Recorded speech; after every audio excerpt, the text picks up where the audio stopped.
Bienvenue, content de vous retrouver pour ce 80e. Ne soyez pas impressionnés par l'intitulé de notre modeste magazine. Funeste fret, on y traite de livres, des livres récents comme de livres anciens, livres rares aussi. C'est un hebdomadaire, notre numéro 80 et après notre numéro spécial sur Engels, il y a une semaine, un numéro pour notre 80.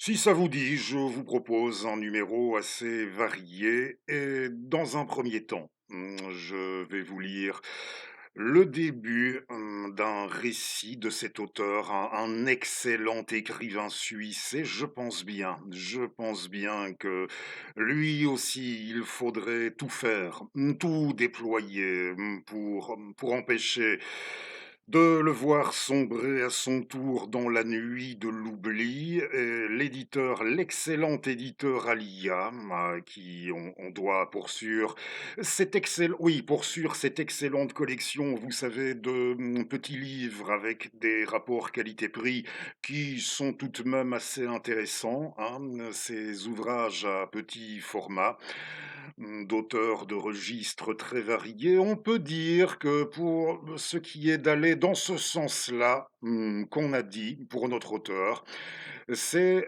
un assez joli, comme on le dit souvent chez nous, à chaque fois que ça se présente comme ça, c'est un assez joli acte éditorial que d'avoir réédité un recueil de textes de notre écrivain, de notre auteur, dont je vous donne le nom tout de suite après lecture du premier fragment. Je n'ai pas acheté le volume à des éditions Alia pour ne pas faire double emploi, pour la bonne et simple raison que ces textes, je les avais déjà dans un volume d'une édition antérieure de cet auteur. Alors on y va.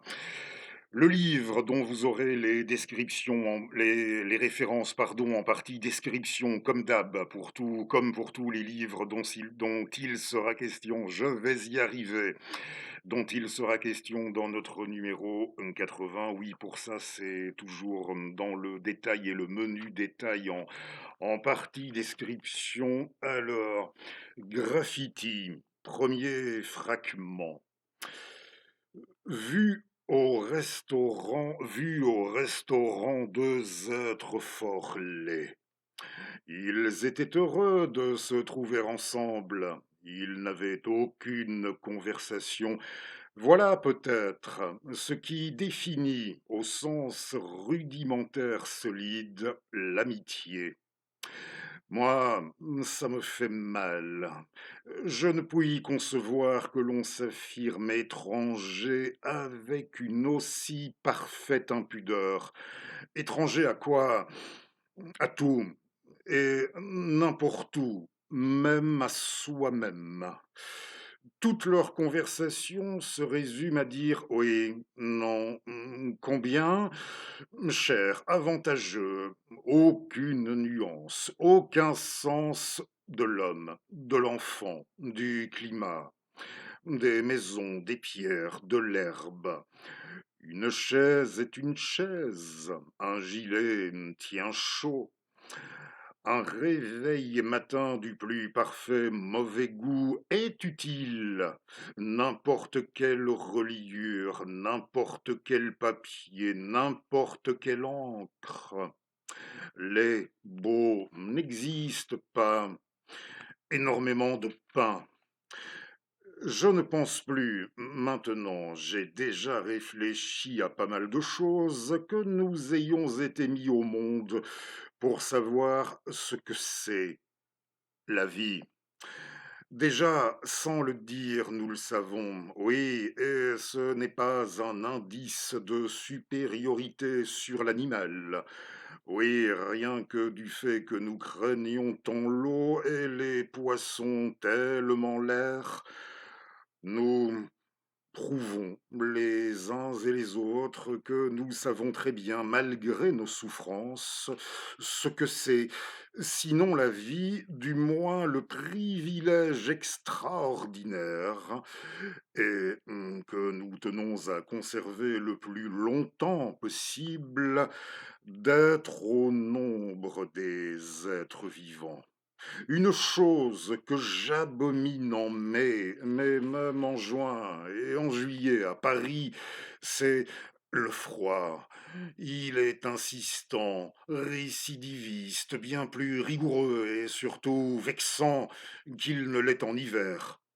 Vous êtes obligé de mettre vos plus lourds manteaux et de ressortir un édredon que vous aviez remisé dans une armoire dans le mur pour vous couvrir la nuit. Vous avez mal au ventre, froid aux genoux, froid aux cuisses. Vous avez le sommet de la tête glacé. Si vous vous gargarisez, vous réussissez à suspendre un rhume, mais pas à éviter de terribles maux de gencives et de dents, car le mal se précipite là. Ce qu'il faudrait, ce serait du soleil, un temps doux, quelques jours. C'est trop demandé. Au contraire, le vent continu qui vous assassine quand vous sortez de chez vous. Je constate que malgré cela, les feuilles de marronnier prennent de l'ampleur. C'est presque comme l'été, sauf qu'on se tord le ventre et on souffre. Elles aussi doivent être froides et les fleurs aussi, car déjà j'en vois et les pétales jonchent le sol. Pas un hanneton, par exemple. Ça ne doit pas être une année bissextile. Je dis mais nous n'y sommes pas encore. C'est demain. J'ai bien la certitude, en effet, qu'il n'y aura rien à Paris demain, 1er mai. Sinon un aspect de la ville assez désert et trop de muguet partout, dérivatifs insipides, d'autres choses. Voilà, premier fragment de notre auteur, et si ça peut faire une impression quelque peu bizarre, la finale ici autour de notre 1er mai, il ne serait vraisemblablement pas innocent de préciser que ce texte, il est rédigé, nous dit-on, en mai 1941. Alors, un excellent auteur suisse, oui, Charles Albert Singria. On a fait, m'a-t-on rapporté plus d'une fois, une certaine réputation à la littérature contemporaine de là-bas, de Suisse, qui serait demeurée très influencée par un certain, je dis bien un certain esprit de protestantisme qui ferait que le plus souvent on avait affaire à des livres très centrés, très axés, très introspectifs, où les auteurs s'efforçaient avant toute chose de rendre compte sur ci, sur ceci, sur cela, sur ce qu'ils avaient fait, sur ce qu'ils avaient pu faire de bien, de mal, d'où une littérature peut-être un peu lassante, barbante au bout d'un moment. Et pour sûr, ce ne sera pas le cas avec notre ami Charles-Albert Singria, qui a fait partie de cette génération. Il était des aînés de la génération de la décade, des artistes nés dans les années 80 de l'avant-siècle dernier, oui, ces années 1880, en 1883, le concernant, une année que nous avons pas mal évoquée dans notre numéro précédent.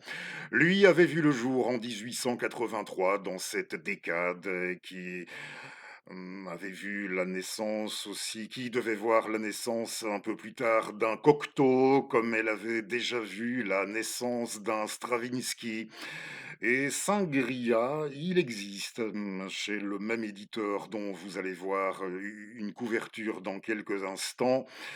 L'ensemble de cette correspondance entre Singria et Stravinsky, Igor, on sait à quel point il pouvait être impossible, pour ne pas dire infernal.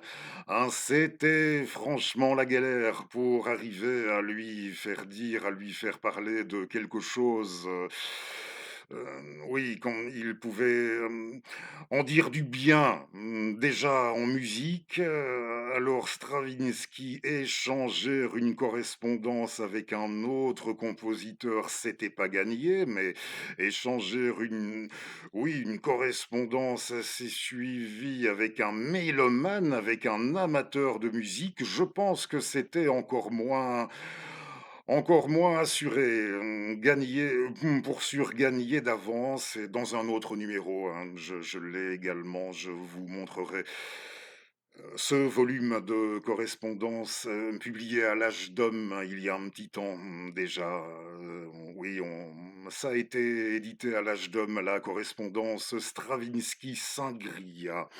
Charles Albert Singria, un auteur, je disais qu'il serait regrettable de voir sombrer lui aussi peu à peu dans la nuit de l'oubli, plus de 70 ans après sa disparition. Oui, ce Charles Albert Sangria, loin de cette réputation qui, a tort ou a raison, je ne sais, hein, c'est ce qu'on m'a souvent rapporté au sujet d'une certaine littérature suisse, de l'introspection. Voilà, lui, ce pour sûr, hein, par rapport à tout ce qu'il m'a déjà été donné de lire, de l'ami Sangria, pour sûr, on est loin du compte. Il convoquait sur un registre toujours, je dirais, hein, rigoureusement accessible, pour autant, qu'on fasse l'effort de se concentrer un brin, hein, qu'on ait le goût d'une prose qui convoque généreusement une érudition, mais jamais pour le plaisir d'étaler, certainement pas, hein, au service d'une littérature, de ces littératures dans le fond qui n'appartiennent au bout du compte, qu'à leur créateur. Toute cette érudition chez Singria, aussi bien dans le domaine musical, de la musique ancienne assez bien, de la musique médiévale comme de la littérature, de la poésie médiévale, du Quattrocento, de l'avant, de ce qui a été produit dans l'Italie, juste avant, de l'avant-Renaissance, oui, dans bien d'autres domaines encore. Ce Saint-Gria naît dans la même décade de Jean Cocteau, et ça devait être un point commun. Il a fait partie de ces auteurs, je ne sais pas si on en rencontre encore comme ça de nos jours. Sincèrement, ça m'étonnerait.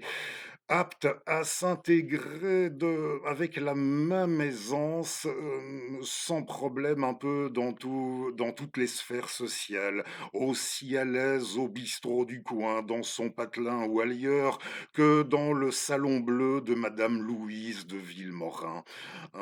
Cette aisance à s'intégrer un peu partout. Sangria n'aura pas, pour sûr, fait partie non plus des auteurs ayant visé en priorité de se faire comme un Rockefeller de la plume. Il a vécu, et j'ai même envie de dire, il a vécu et encore plus survécu en plaçant des textes, des articles, des chroniques à gauche et à droite. Et le plus souvent, il rédigeait à l'issue de longues balades en tram, à pied, ou à bicyclette, hein. Et je vais vous montrer la couverture du recueil. Donc, le Graffiti vient d'être réédité. Une nouvelle édition chez Alia. Je ne sais pas si c'est ce qui apparaîtra, pas sûr, hein, ce qui apparaîtra en enluminure de ce numéro. J'ai vu aussi un tableau d'un grand peintre norvégien sur lequel j'ai assez flashé, on verra bien, hein, mais chez Alia, et ce sera indiqué en partie description, pour la nouvelle édition de Graffiti et d'autres textes. Et je vous l'ai dit, pour ma part, Graffiti, j'avais déjà ça dont je vais vous lire là, un second fragment. Si vous êtes partant pour continuer à me suivre, bien sûr, et là, je vous montre la couverture, c'est de 78 à l'Âge d'Homme, l'éditeur de Lausanne, l'Âge d'Homme, et c'était, ah, attention, hein, aujourd'hui, je ne sais pas, d'autant qu'un paquet d'années, oui, depuis 78, un paquet, on peut parler d'un bon paquet d'années, Durant toute une époque, il n'était pas possible de se procurer les éditions de poche de l'Âge d'Homme. On ne trouvait pas ça partout. En Belgique, c'était pas disponible. Je me souviens jusqu'à une époque, bref, demander à votre libraire ou convoquer des moteurs de recherche par la filière que vous voulez. Alors, oui, moi, Graffiti, je l'avais dans celui-ci et on lui avait donné le titre. C'était un recueil, le recueil La fourmi rouge et autres textes. Ce n'était pas trop nous aventurer de dire de Saint-Gria qu'il n'avait pas pour priorité dans l'existence de devenir un Rockefeller de la plume, mais je pense que ce ne sera pas s'abuser non plus d'estimer que les artistes, comme ici pour sûr, il y a de ces artistes qui s'étaient mis dans l'idée de le caricaturer, de faire son portrait, qui n'avait pas de complexe particulier pour faire apparaître l'un des penchants notoires de notre écrivain.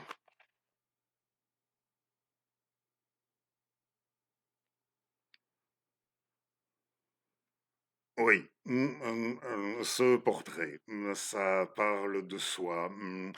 Et la fourmi dans le titre, elle était rouge aussi, comme lui, comme ses joues. La fourmi rouge et autres textes. Et là-dedans, vous aviez graffiti et une quantité de textes que je m'empresserai à l'adresse des collectionneurs. Il y avait beaucoup plus de textes dans cette vieille édition de 78 que dans ce qui vient d'être mis sur le marché il y a quelques jours par nos amis de chez Alia.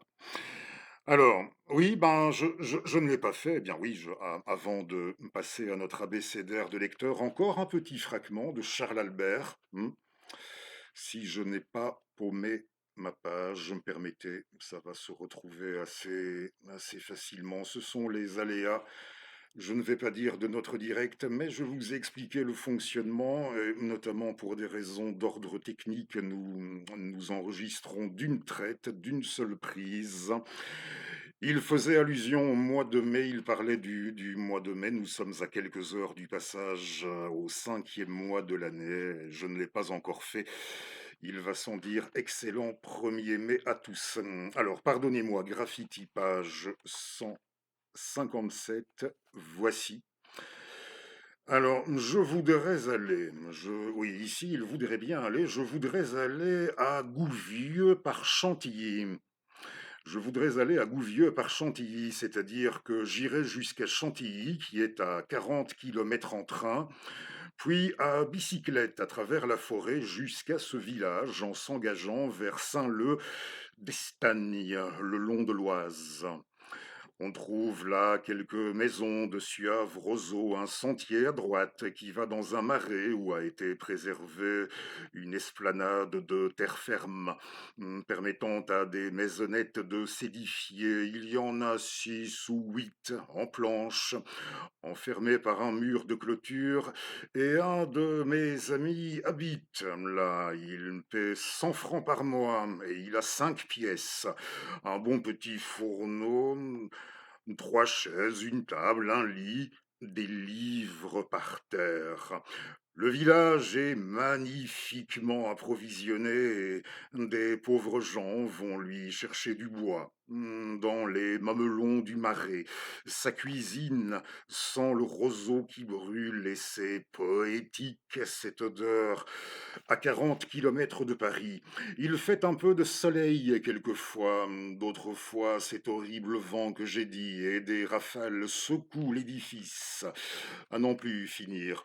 L'enclos a d'autres locataires ou sous-locataires et puis des chiens sans caractère, à faune ou déséquilibrés, café au lait en général, cependant très affectueux. Après avoir en vain essayé d'aboyer, ils bondissent d'amour et tournoient quand il y a une visite. Il y a aussi des chats blancs avec des oreilles roses un peu souffreteuses, sans crainte des chiens. On les voit qui marchent en secouant la tête ou qui donnent en rond quand il y a un rare rayon de soleil. La première maisonnette appartient à la propriétaire, une femme qui a de la tête et beaucoup de prévenance pour ses hôtes quand ils la méritent. Ainsi, elle vient vers midi rajouter de délicieuses pommes de terre frites à notre ordinaire. Le vin qu'on va chercher à bicyclette a de très singulières étiquettes exotiques pseudo-islamiques. À cause de sa provenance, oui, l'Algérie, l'Afrique, il faut en venir là résolument, comme fait tout le monde. Et d'ailleurs, il est excellent. La charge de minarets, de palmiers, de mosquées, c'est très nord des choses comme ça. Il ne faut jamais craindre les contrastes quand ils sont justes. Ainsi, ce qu'on entend ce matin dans une de ces baraques, tout le service orthodoxe de la rue d'Aru, avec un commentaire transmis par la radio Paris. Les magnifiques chœurs tétraphoniques, suivis et précédés de récitatifs dits avec art, sens élégiaques de la religion qu'ont les Slaves, par des diacres qu'on va chercher loin pour obtenir des voix si belles. Mais je crois avoir épuisé ce sujet. Il y a beaucoup d'acuité et de sens d'aventure dans les visages d'ici, pas mal de réserve, une sorte de puritanisme racial aussi chez les pauvres, mais qui est délicieux à contempler dans sa lutte avec une gentillesse, un don facile de soi qui est d'une étonnante venue. Beaucoup de propreté, de décision à bien faire, et cela sans bouleverser trop vite ce qui est du passé. Ainsi, cette terre d'herbe d'une place au lieu de quai, au bord de l'Oise, à Saint-Leu, de longs navires noirs sont tirés sur le rivage. À droite et à gauche, il y a des épiceries où il y a une table recouverte d'une toile cirée. Et là, on peut consommer silencieusement, jouer aux cartes avec de petits visages discrets qu'on retrouve même après 2 ans, toujours les mêmes. Tout est divinement net et propre et en ordre et solide. Cependant, il faut monter.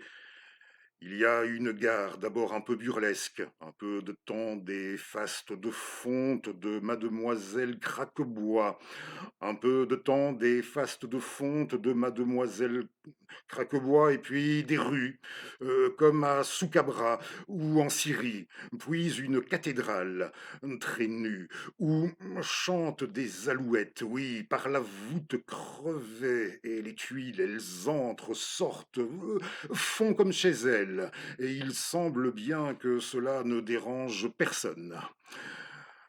Plus d'orgue, point de statue, je ne sais quel ravage a dû passer par là. Des livres seulement, sur de pauvres pupitres. Nous essayons l'écho avec B. C'est l'ancien plein champ de Reims et de Cambrai. Les alouettes vous répondent. Maintenant, il faut partir. Un bruit de clé et de savates qui traînent annonce que l'église va bientôt fermer. Heureusement qu'il y a encore un peu de jour sur la place.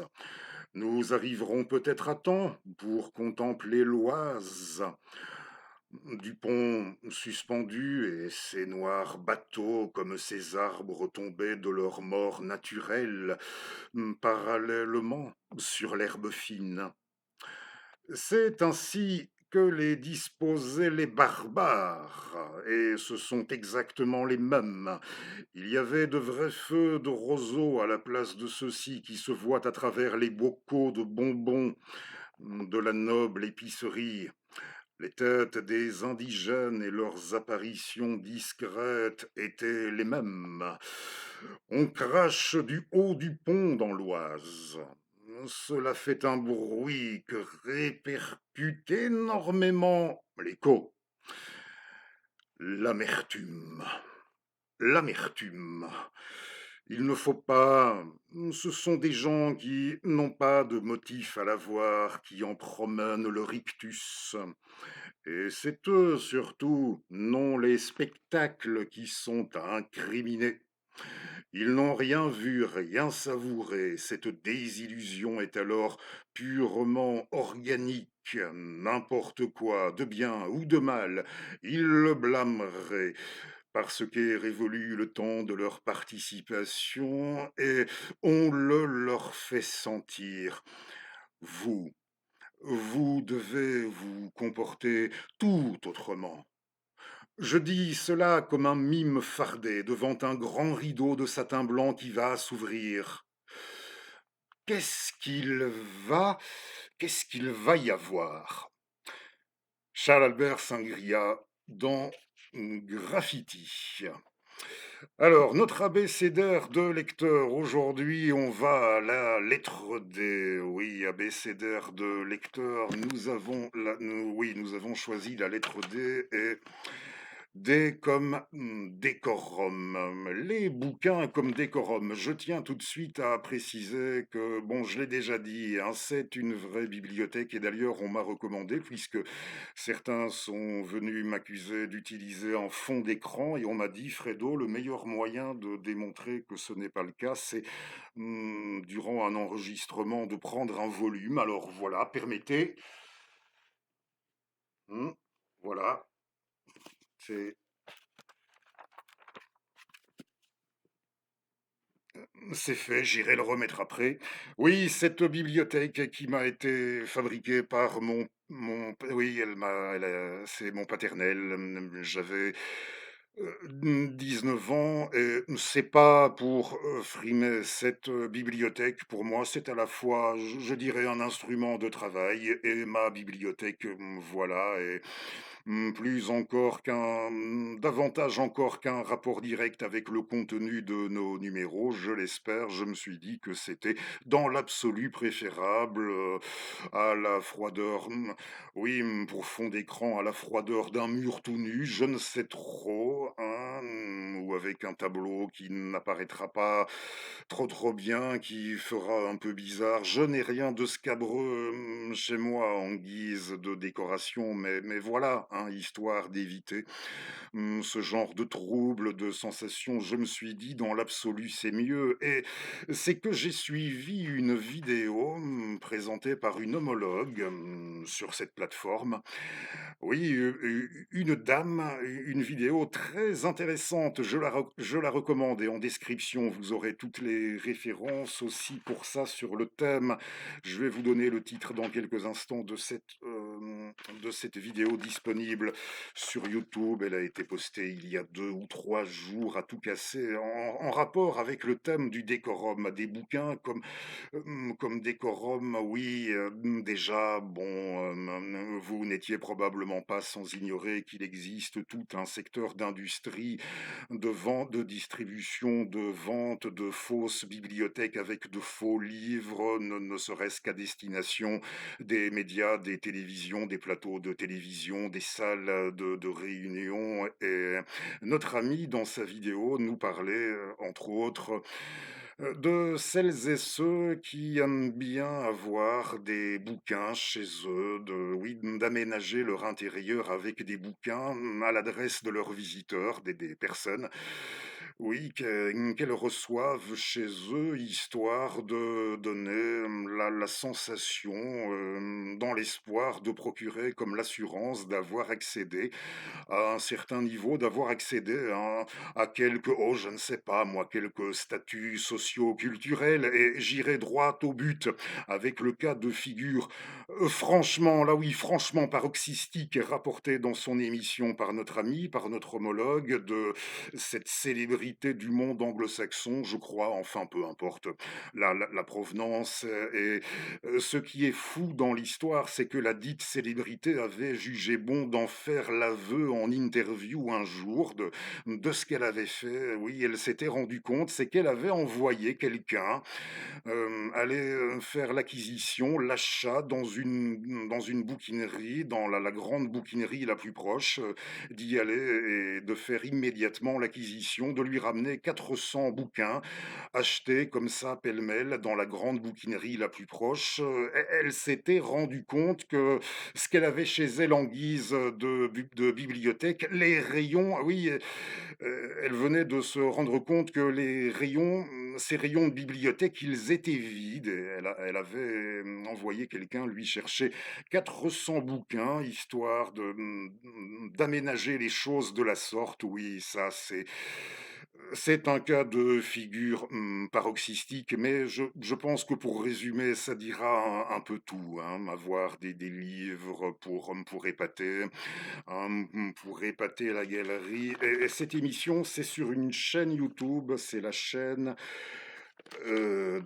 pardonnez ma mémoire ces temps-ci, je vous le dis comme un gruyère, c'est Living Books, oui, Livin, et puis Books, comme en anglais au pluriel, en un mot, la chaîne de Living Books, c'est la vidéo dont je suis en train de vous parler. Elle a été postée le 27 de ce mois par notre amie, la présentatrice de Living Books, et elle n'a pas dû fournir d'énormes efforts en matière de transition partant de ce thème des livres comme décorum pour en arriver à nous parler, pour induire ce qu'elle voyait comme la lecture, le livre, l'activité de lire, d'avoir un livre sur soi, et si pas de le lire, de faire mine, comprenez la lecture d'un livre comme elle disait, comme signe voilà,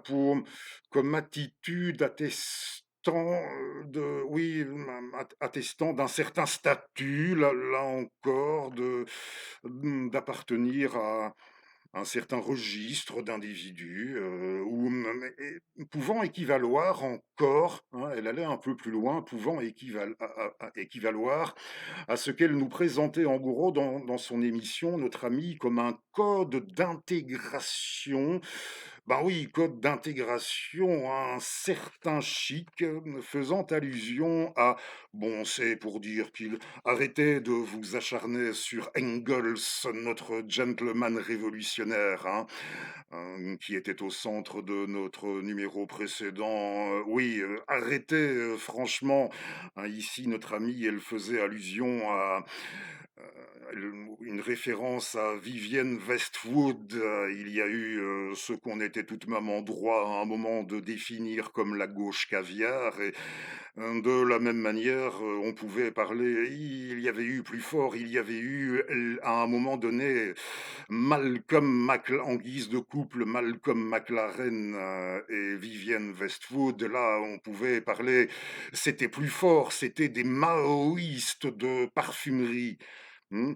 Rendez-vous compte, à un moment donné, Malcolm McLaren, Vivienne Westwood, qui recommandait en guise de, oui, pour ce qui était d'un certain chic des plus élémentaires, elle recommandait d'avoir le plus souvent sur soi un bouquin et pas n'importe lequel, l'attrape-cœur de Salinger.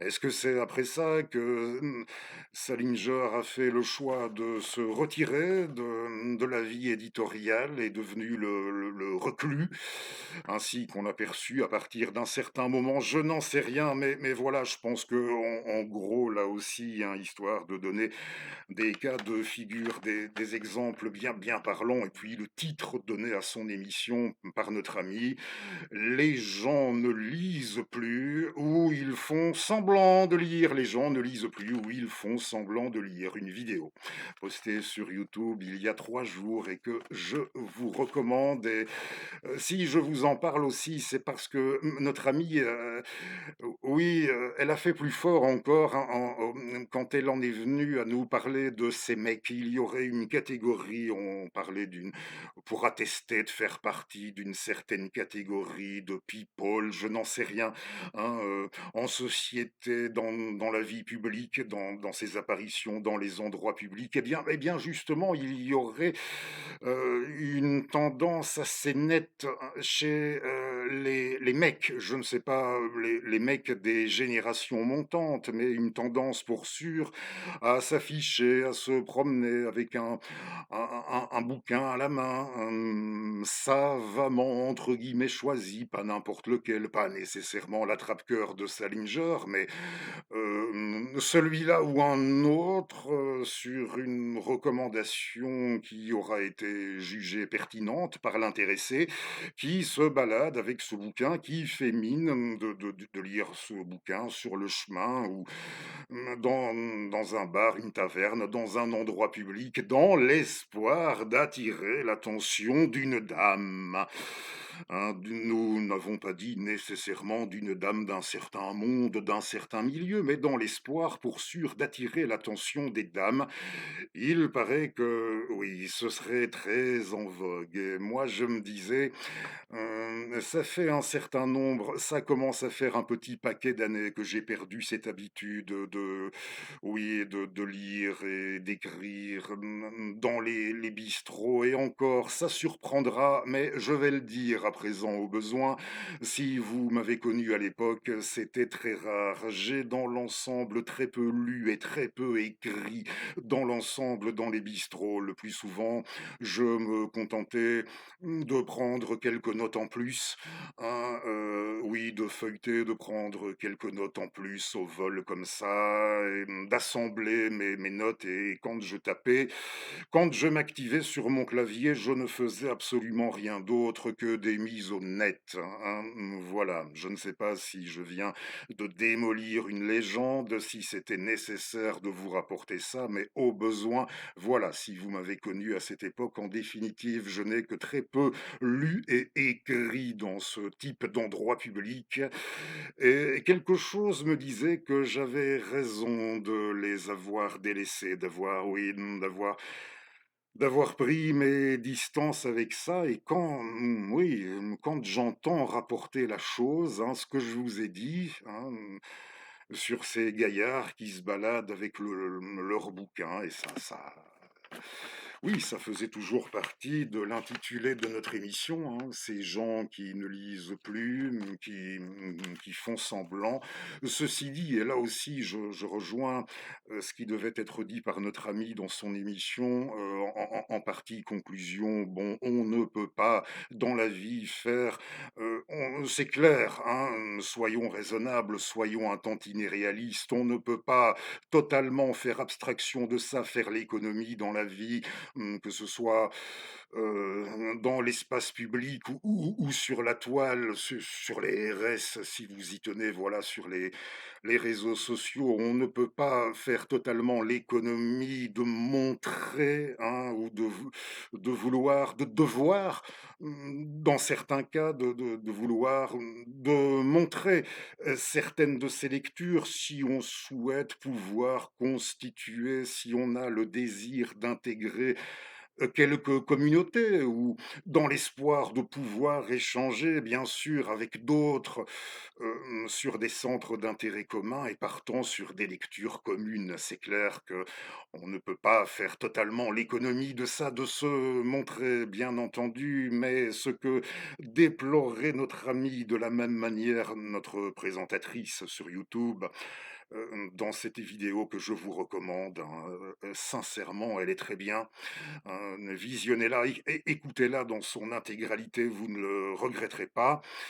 Et oui, le même constat, tout de même, c'est terrible de se dire que nous en serions-nous vraiment arrivés à un stade où la chute du niveau général serait telle que nous n'arriverions plus à nous faire à l'idée, lorsque nous voyons quelqu'un quelque part, sur un lieu public avec un livre ou en train de lire un bouquin, en serions-nous vraiment arrivés à un stade où il ne serait plus possible de conceptualiser la chose autrement que comme du bidon, hein, que purement bidon, que pour faire semblant, pour faire semblant, pour frimer, oui, autrement que Oui, c'est incroyable. Voilà, pour notre abécédaire de lecteur à la lettre D comme décorum, au sens le plus large, décorum, pour épater la galerie, le cas échéant, attirer l'entourage, ou l'une ou l'autre de votre entourage. Je ne vous recommande pas de le faire, ça. Oui, c'est s'exposer aussi à... Oui, vous risquez très rapidement, d'une manière ou d'une autre, ne serait-ce qu'au fil d'une conversation, de passer pour le dernier des cons et d'une façon qui pourrait s'avérer injuste, oui, quelque part injuste et excessive au bout du compte. Alors, autant ne pas le faire, autant ne c'est un plan qu'il ne faut pas envisager. Ne l'envisagez pas, ce plan. Du tout, du tout. Alors, une petite lecture à présent, avant d'aborder nos actualités, hein. Oui, j'ai quelques actualités. Je vais vous lire un poème qui a été écrit par Alicia Gallienne. Alicia Gallienne n'a vécu que 20 années au siècle dernier. Et elle nous a quittés en 1990 et il aura fallu 29 ans avant la parution de son premier recueil de poésie. On ne peut pas, oui, on va tout de même signaler dans la collection la plus de poésie, la plus renommée, la plus prestigieuse, vous en pensez à titre personnel ce que vous voulez sur ce plan, mais dans la collection tout de même réputée la plus prestigieuse, la collection de poésie de la NRF, en format de poche, l'autre moitié du songe m'appartient. Ce n'est pas la première fois.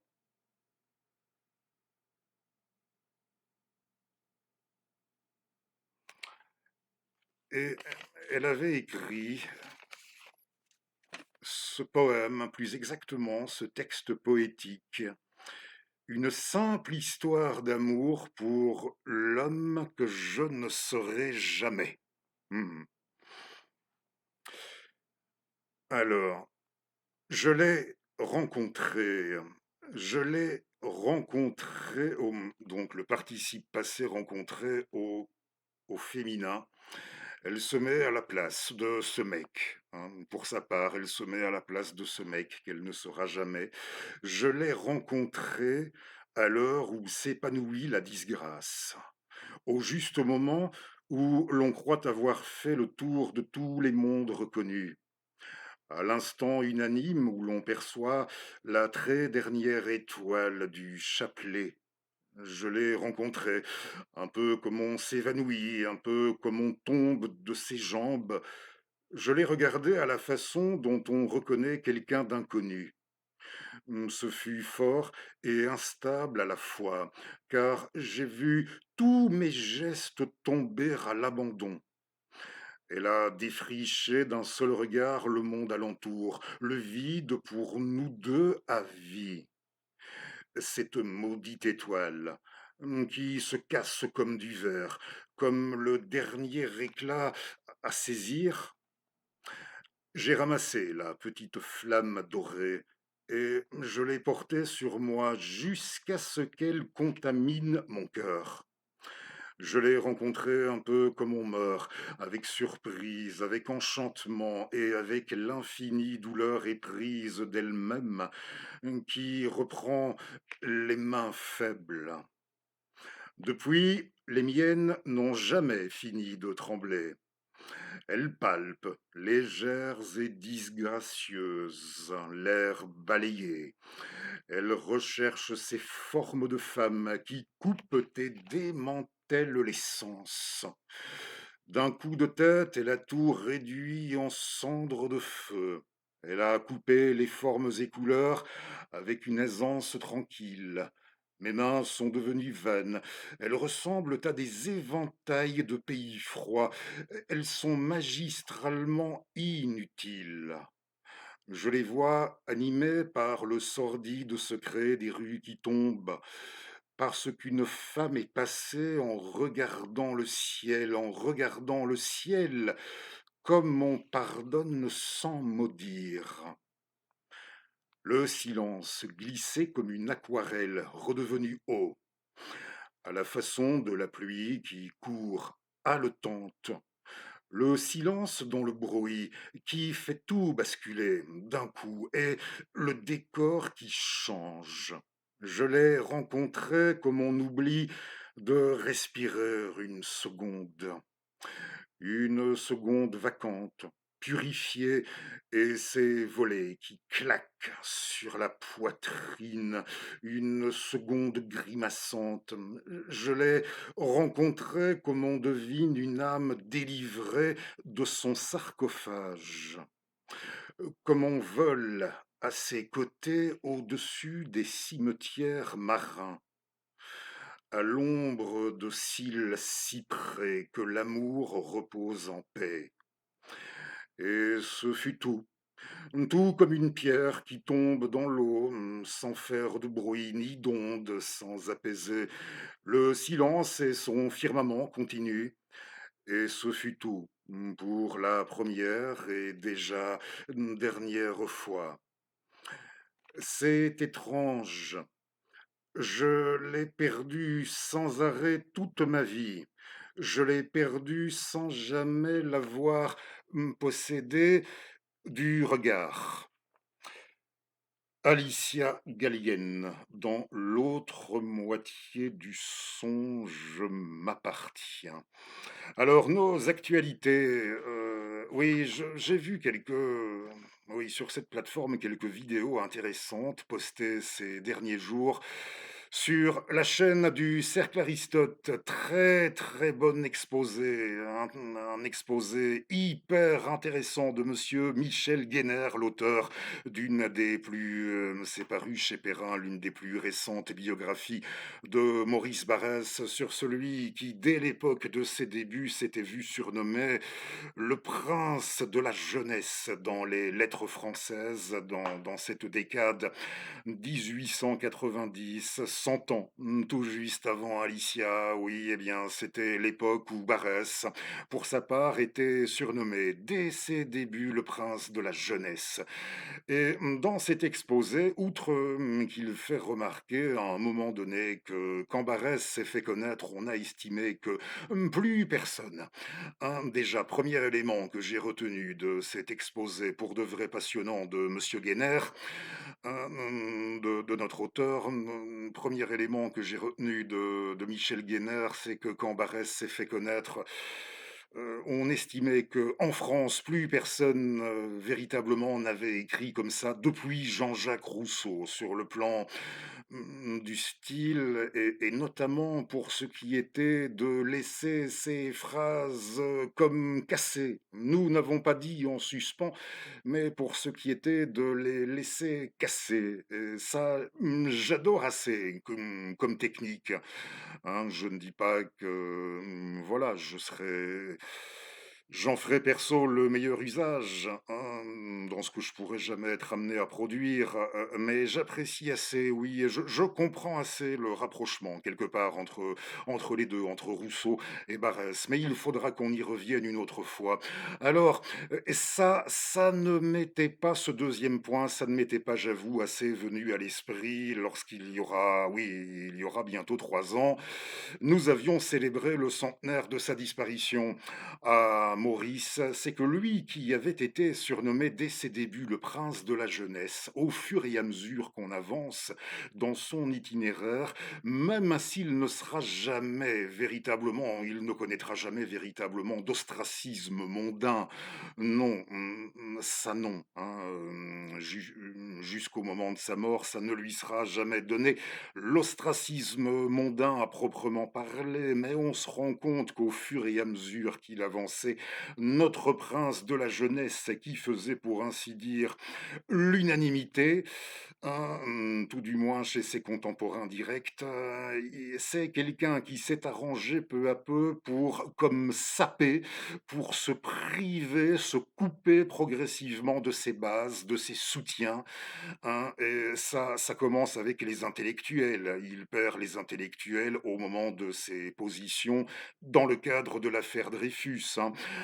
Lui, dont on a dit qu'il n'avait pas oui, on rapporte, il y en a qui aiment insister sur la chose, il ne lui avait pas fallu, dans l'ensemble 10 ans pour passer de ce qu'on voyait comme l'extrême gauche à ce qu'on voyait comme l'extrême droite, hein. Il ne lui avait pas fallu 10 ans, mais néanmoins, oui, reprenons notre schéma, pour ce qui était de comme se couper de ses bases. À l'affaire Dreyfus, il perd les intellectuels, comme en 1914, là, il va perdre ses soutiens de gauche et d'extrême gauche, qui voyaient encore en tant comme de droite Barrès dans l'ensemble, qui le voyait encore dans l'ensemble d'un bon œil, oui, dans l'ensemble, ou relativement d'un bon œil, en 1914 et en 1917, là, au moment où je l'ai retiré de ma bibliothèque, où il publie ça, voilà. Oui, ça n'apparaît pas très bien à l'écran, mais je possède une. C'est pas un original, c'est une réédition des années 1930. Au moment où il publie ça, les diverses familles spirituelles de la France, en 1917, il va perdre ses soutiens du côté de l'AF et on ne va pas lui pardonner. Un Maurras, ça va lui rester en travers de la gorge, la partie de ce livre où il rend hommage aux Israélites tombés pour la France. Dans le cadre, il inclut, partant, il inclut les Israélites dans ces différentes familles spirituelles du peuple français. Et il rend hommage, partant, à ces Israélites tombés pour la France dans le cadre du premier conflit mondial. Et là, il perd ses tenants du côté de l'Action française, du côté des royalistes, de l'Action française.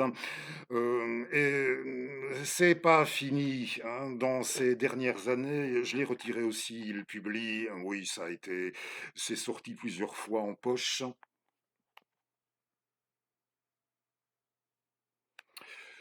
Un jardin sur l'Oronte, de son dernier roman, si pas l'un de ses derniers, Un jardin sur l'Oronte, où ce récit, où déjà sur fond de monde arabo-musulman assez chaud, hein, assez sensualiste, sensualisé pour sûr sous sa plume, sur ce fond-là, il narre l'histoire de ce chevalier de ce croisé dont il ne faudra pas bien longtemps à lire le récit de ses souffrances pour réaliser qu'il y a franchement comme un vis-à-vis avec le calvaire, avec le chemin de croix, avec la passion, hein, du Christ, avec la passion du Christ. Ce sera perçu comme un blasphème, et là, il perd.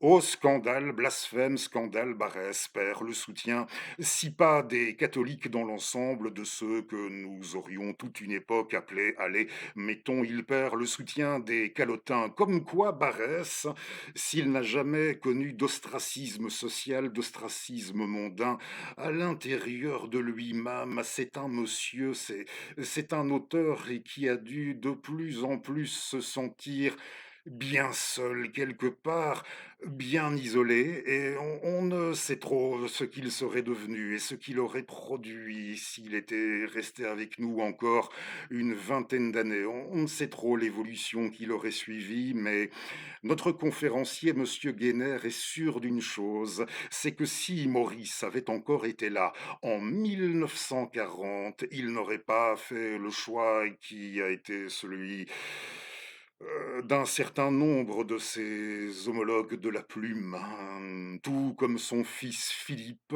C'est, oui, Monsieur Guéner, il en est certain. Il est catégorique là-dessus. Il aurait eu 78 ans, Barès, hein, s'il avait toujours été là, s'il avait toujours été parmi nous en 1940. À 78 ans, il n'aurait pas fait le choix que d'autres ont fait, tout à l'instar de son fils Philippe. Il aurait été l'un des premiers à rallier le général, à rallier la France libre du général de Gaulle. Et c'est bien connu que, hein, oui, pour dresser un éventail, vous allez comprendre tout de suite, hein, avec des horizons tout de même variés, pas comme nous les aurons connus, comme nous aurons pu les apprécier, pas Dragon, pas de Drieux, pas de Malraux, et Pas de Gaulle non plus sans Maurice Barrès, hein. Oui, c'est ce que rappelait, monsieur Guéner à un moment donné. Monsieur Guéner, enfin, qui voulait nous faire observer que les textes, vous savez, ces textes qu'il a rédigés, pour ainsi dire, au quotidien, pour les Échos de Paris, durant toute la période 1914-1918, ces chroniques de la Grande Guerre, enfin, dans son exposé, ce monsieur voulait insister auprès de nous sur le fait que ces textes-là, dans l'ensemble, ils sont bien mieux que la réputation qui a pu leur être faite, raison pour laquelle il a fait le choix de prendre la tête de l'édition de ce volume. Voilà, très bonne nouveauté à venir. Je signale d'ores et déjà, ce sera pour l'automne, avant fin 2026, dans la collection Tempus de chez Perrin, sous la direction de Michel Guéner. Il y aura une compilation des chroniques de la Grande Guerre de Maurice Barrès. Pour la première fois, une compile est directement à format démocratique accessible, en format de poche. Nous en reparlerons, hein, il va sans dire. Maintenant, bon, j'ai rapporté un certain nombre d'éléments, mais je n'ai pas tout dit, alors allez sur la chaîne du Cercle Aristote et demandez l'exposé de monsieur Guéner sur Maurice Barrès. C'est quoi que vous inspire Maurice Barrès, les idées de Barrès et même ce qu'il a pu écrire, hein, c'est vraiment très très chouette et surtout très instructif. On apprend, j'ai appris énormément de choses et pourtant, bon, j'ai déjà, si je peux me permettre, autour de Barès, quelques menus, je dis bien quelques menus, heures de vol. Nous sommes plutôt bien dans les temps, alors on approche de la clôture de ce numéro. Je vais encore vous en lire une de poésie, une autre poésie que l'on doit également à une dame, mais oui, ici, nous allons parler d'une encore jeune, encore toute jeune dame. Elle a 16 ans et je vous ai expliqué la semaine dernière les raisons pour lesquelles je pouvais me tenir sur mes réserves pour ce qui était des livres publiés par les gens de mon patelin et de ma région. Euh, je n'ai pas le sentiment d'avoir été particulièrement raide, je me suis bien expliqué là-dessus, vous irez écouter au besoin, mais je pense que vous allez piger directement pourquoi ça, sans vouloir tirer sur la corde sensible, pourquoi ça me tenait à... Bon, j'aime pas trop, ça me tenait à cœur l'expression, mais pourquoi j'avais très envie de vous signaler déjà cette séance de dédicace qui aura lieu, oui, une séance de dédicace de notre jeune auteur, jeune autrice, comme vous voulez. Elle dédicacera son livre entre 15 heures et 18 heures le samedi 9 mai prochain, donc pas ce samedi, mais le second samedi du mois de mai, le samedi 9 mai 2026. Et c'est où? Eh bien, c'est au Moulin, dans un très très beau site, si jamais visité, pas vu encore. C'est le Moulin de l'abbaye de Bonne-Espérance, l'abbaye cistercienne de Bonne-Espérance, qui se trouve sur le territoire de Velleray-les-Brieux, à Estine.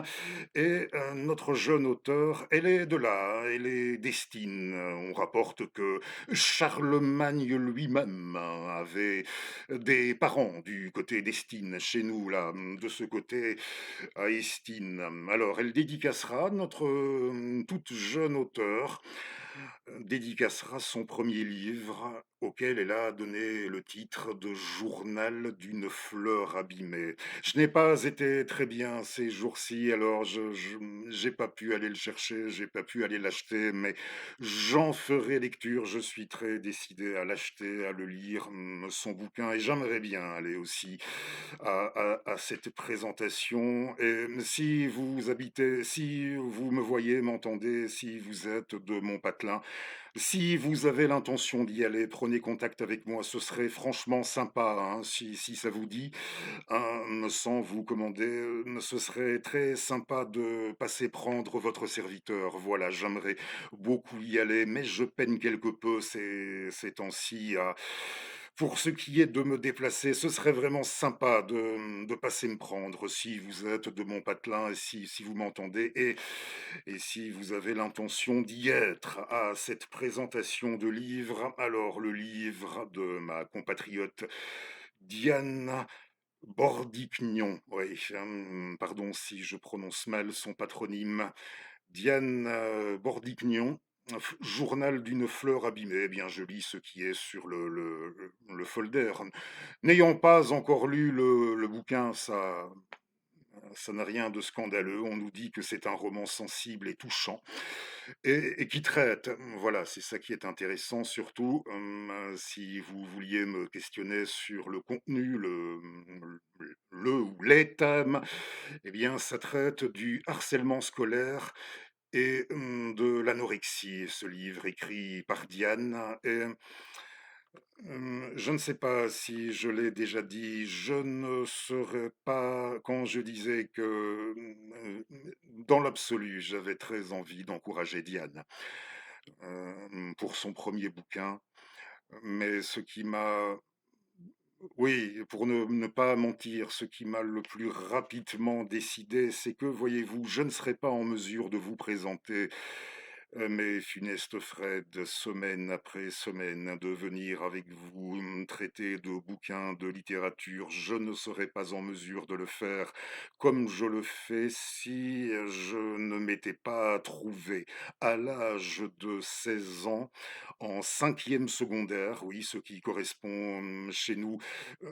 C'est pas le même type de numérotation, je pense, pour l'enseignement secondaire chez vous en France et dans d'autres contrées francophones, je sais, mais à l'âge de 16 ans, oui, j'avais 16 ans et je me trouvais en, en cinquième secondaire, si je ne m'étais pas trouvé là, en cinquième secondaire à l'âge de 16 ans, dans cet établissement le même où notre camarade, notre jeune camarade Diane, achève présentement sa cinquième secondaire à elle, oui, dans le même établissement.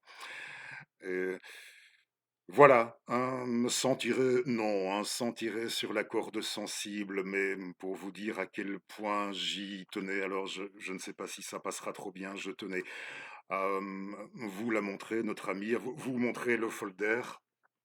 On fait ce qu'on peut.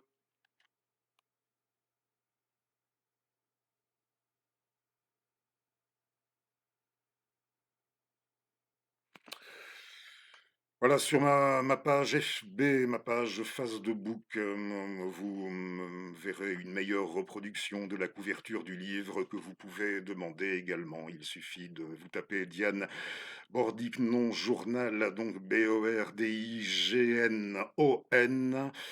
Diane et son patronyme, et puis Journal d'une fleur abîmée, et vous aurez la très belle couverture aussi, je dois dire de son livre, que je suis oui, je suis très décidé. Alors, comme on a dit, hein, si vous y allez, n'hésitez pas à me faire signe. Et pour clôturer ce numéro, eh bien, une petite poésie, pas bien longue. Alicia, tout à l'heure, s'était quelque part mise comme dans la peau d'un mec. Oui, elle s'était exprimée en se mettant à la place du garçon qu'elle ne saurait jamais. Et ici, Chloé Delhomme, dans son dernier livre, dans son dernier recueil que je vous ai présenté il y a quelques numéros de cela, je le mets en lien à la fin de celui-ci. Pour sa part, elle a écrit un texte où elle a voulu critiquer les mecs qui exagèrent dans vous savez, qui aiment pour ça, allons droit au but, pour vouloir se faire en la matière plus catholique que le pape, qui aiment bien, se dire féministes et surenchérir là-dedans pour ce qui est de se dire, de s'afficher, de se déclarer, féministe à tout bout de champ et plus encore d'en venir à se réclamer de oui, à se déclarer plus favorables qu'à leur tour à cette, notion, vous savez, d'homme déconstruit, hein, ainsi qu'on peut entendre ça, si là, bon, en venir à se revendiquer là de certains courants de pensée, si j'ose dire, qui sont entre guillemets qui s'inscrivent entre guillemets «bien au-delà» de ce qu'on peut voir comme du féminisme. Mais bon, un peu tout ça pris ensemble, et elle a voulu critiquer ces mecs cherchant à, hein, et c'est clair qu'on m'a déjà fait remarquer que pour un homme, ça m'arrive de lire un peu plus que la moyenne des livres écrits par des femmes et d'en présenter peut-être aussi dans le cadre de mes numéros en tant que oui, en tant que mec peut-être, ce n'est pas impossible, mais d'un autre oui peut-être, peut-être, mais ça ne me viendrait pas à l'idée pour sûr. Ce n'est pas pour ça que je vais chercher, pardonnez l'expression, elle sera désastreuse dans un contexte où, à mon avis, où il est question des dames, mais ce n'est pas pour ça que je chercherai oui, que je vais chercher à péter toujours plus haut que mon cul en la matière aussi pour me dire pro-féministe, et cetera, hein. Voilà, alors donc je suis assez d'accord avec elle et pour sûr, je peux comprendre, ce qui a motivé notre Chloé à rédiger ce texte. Purple Fuckers, oui, le titre, les fuckers, on va pas traduire, pas besoin. Les fuckers pourpres, oui, ou mauve, traduite l'anglais. Mmh. Alors, merci à vous de m'avoir suivi. On se retrouve pour le numéro 81 dans moins d'une petite semaine. Si ça vous plaît, n'hésitez pas à liker, vous abonner, à activer la cloche. Pas interdit non plus de nous partager, hein, auprès de vos connaissances que certains de nos centres d'intérêt autour des livres pourraient retenir. Voilà. Alors, Chloé, Purple Fuckers.